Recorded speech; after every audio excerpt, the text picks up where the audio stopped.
वो NEET exam में fail हो जाते हैं। इसमें फर्स्ट है सही से रिवीजन ना करना। देखो भाई, कुछ स्टूडेंट्स तो ऐसे हैं जिन्होंने अभी तक अपना रिवीजन ही स्टार्ट नहीं किया है, और जिन्होंने स्टार्ट कर दिया है उनको यही नहीं पता कि प्रॉपरली रिवीजन कैसे करते हैं, मल्टीपल टाइम रिवाइज कैसे करना होता है।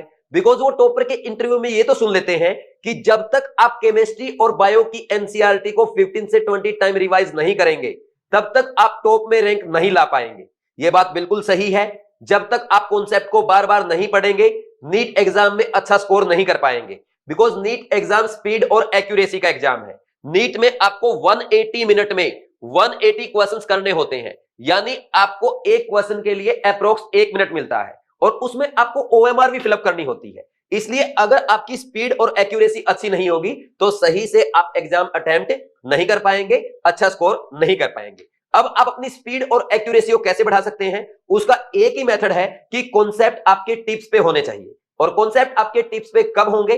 उसके लिए आपको मल्टीपल टाइम रिवीजन करना होगा। अब मल्टीपल टाइम रिवीजन कैसे करते हैं ये स्टूडेंट्स को कोई नहीं बता पाता है, तो ये सबसे बड़ी मेजर मिस्टेक है। फिर इसके बाद सेकंड मिस्टेक जो है वो है टेस्ट अटेम्प्ट ना करना।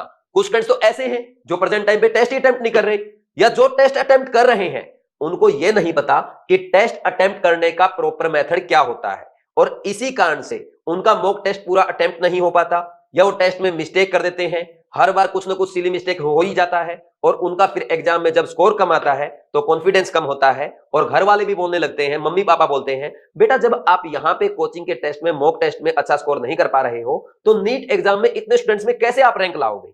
इससे उनका कॉन्फिडेंस बहुत कम होता है। तो आपको सही से टेस्ट अटेम्प्ट करने का मेथड भी पता होना चाहिए। बिकॉज जो टॉपर स्टूडेंट्स होते हैं ना, उनकी सबसे मेन और सीक्रेट स्ट्रेटजी होती है कि वो टेस्ट को कम से कम 3 से 4 बार अटेम्प्ट करते हैं, और जब वो यहां पे 3 से 4 बार अटेम्प्ट करते हैं तभी वो नीट एग्जाम में टेस्ट को 3 से 4 बार अटेम्प्ट कर पाते हैं। तो आपको भी आज के बाद टेस्ट को 3 से 4 बार अटेम्प्ट करना है। लेकिन अब आप सोच रहे होंगे सर मल्टीपल टाइम रिवीजन करना है, 3 से 4 बार टेस्ट अटेम्प्ट करना है, बट होगा कैसे? यही तो मैं आपको सिखाऊंगा सेमिनार में। इसके अलावा अगर आपका कोई और डाउट है, सर आपको मुझे तो एनसीईआरटी याद नहीं होती, या मैं एनसीईआरटी को जल्दी से नहीं पढ़ पाता, मैं डेली क्वेश्चन प्रैक्टिस नहीं कर पा रहा हूं, डेली तीनों सब्जेक्ट नहीं कर पाता, या बैकलॉग हो गया, जो भी आपके डाउट